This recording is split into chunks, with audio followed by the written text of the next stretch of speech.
At the beginning of this part, Alan dreams again of Auschwitz. He approaches a man named Viktor and calls by his name to wake him up from his nightmare. This man is Viktor Frankl, the author of Man's Search for Meaning. The first thing Viktor asks Alan whether he has read his book. Alan says, "I said not to wake the person up." Shortly, Alan is also awakened. He again sharpens the foot cream tube from the last night. Then in his imagination with Charlie, he asks Alan about his dream of Auschwitz. Alan says that even though he knows not to wake up Viktor when you are in Auschwitz, he wakes him up. Charlie is surprised and believes that the dream is telling him to keep working, become a therapist and succeed. However, Alan interprets it in another way. According to him, he must not die like a sheep. Back at present, before Sam leaves for work, Alan calls him and tries to convince him to drop the idea to see a new therapist. Sam gives Alan a week to help him completely, otherwise, he will go to see Mr. Buchela by killing him. Alan also informs Sam about Viktor Frankl, an Auschwitz survivor. He continues by saying, in his writing he stated that people requires purpose in their life more than anything else. Alan in a soft tone says,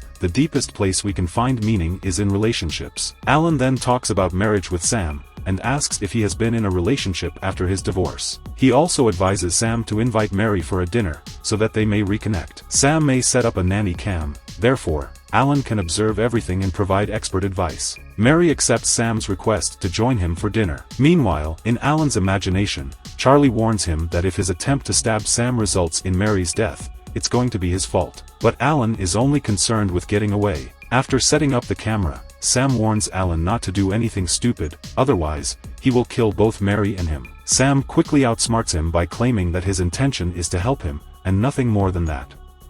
Sam is nervous to meet Mary at the dinner. Alan recommends role-playing, claiming that it will make it easy while talking with her. Following that, Sam inquires Alan about the chance of him and Mary having a baby, and if it would be like him.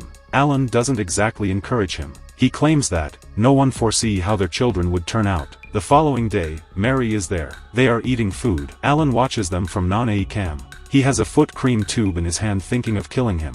There is pin-drop silence during the meal. No one utters a single word, even Sam remains silent and goes down to seek help from Alan to handle the situation. As they talk, Alan even thinks of attacking Sam from the sharpened edge of the tube. However, he remembers Charlie warning him that if he attacks Sam and becomes unsuccessful, he will get Mary killed by Sam. So, Alan doesn't attack him. With the advice from Alan, Sam returns to dinner and tries to make conversation. He doesn't know what to bring up and eventually ends up saying that his dad used to hit him a lot when he was a kid, and is now taking therapy because of that. Mary is shocked because he has never said that to her before. Candace is speechless and stands up from the table. Mary also chooses to leave. As Mary is leaving, Alan imagines himself yelling for help, but he doesn't scream for help. Alan decides to follow his faith and chooses to stay imprisoned. Shortly, Sam informs Alan of how things went. He continues and said that Mary believes that social ties between ex-spouses are healthy, and that they should only consider doing once a year.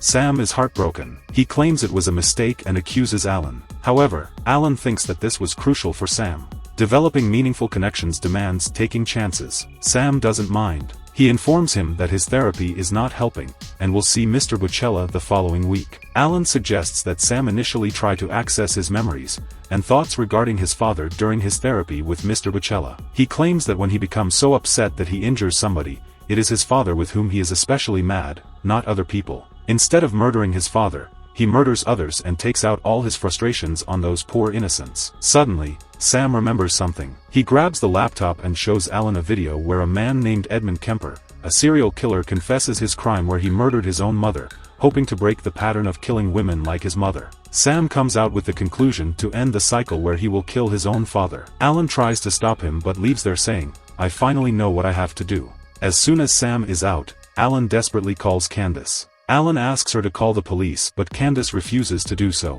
When Sam arrives at his father's house, the man offers to prepare him a sandwich. He appears to understand his son's eating language. Sam doesn't really murder him immediately. To begin, he inquires as to why he used to beat him, and how that made him feel. Sam's father responds that he has no idea. He was a strange kid, and Candace blamed him for everything. He apologizes for his past actions. After getting his answer, Sam swoops down on him and begins strangling him. However, he stops in the middle before his father dies. He says, "My therapist told me not to kill you." Then we see Sam back at home, informing Alan that he did not kill his father, and how he manages to stop himself from killing his father. He's never ever been able to achieve this before, and he doesn't know exactly. And besides, he absolutely hates him. Alan assures him that this is a promising development. It demonstrates that he is trying to transform. And to end the cycle, Sam didn't have to murder his father.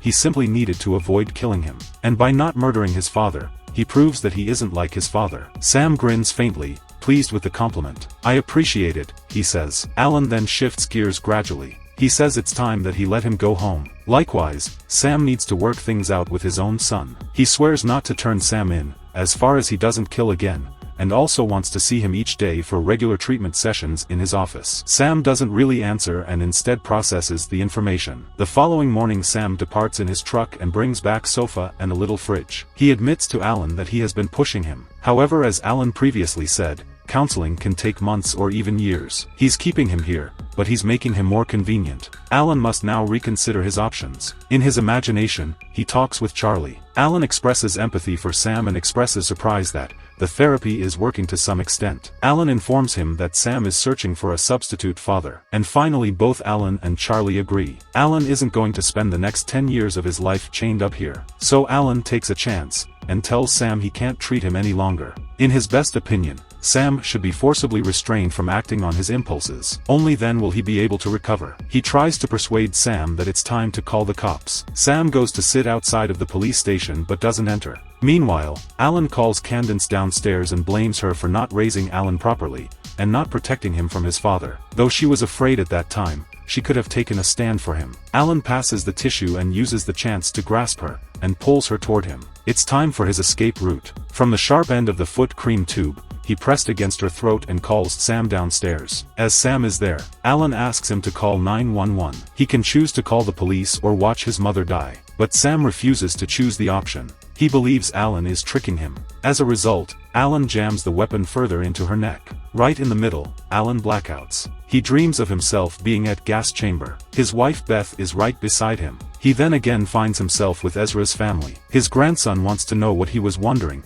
when he was gone. Alan admits he was, and promises to tell him in a few years about it. Shortly, the whole family is sitting around the table. Alan is delighted as they sing. His happiness is shattered until he sees Charlie there. Alan's family suddenly disappears. Then series cut us back to the present. Sam is strangling Alan, whilst Candace yells for him to stop. Sam doesn't listen to Candace and kills Alan. Then he unchains Alan and drags him to the next room. Sam put Alan's body in the grave which Alan himself dug. Then Sam remembers something and doesn't buy him. Sam walks to Alan's bed and finds a letter at his bedside. Meanwhile, the series cut us to Alan's daughter Shoshana. She finds a letter on her desk from Sam. He sent it anonymously to both Shoshana and Ezra. In the letter, Sam expresses his understanding of how extremely important it is for Jews to have a body when someone has died. He also addresses them that Alan has died, and where he is buried. Alan's message is also attached. As Shoshana reads the letter from Alan, she cannot stop crying. Soon Ezra also joins her. Alan expresses his love for both of them,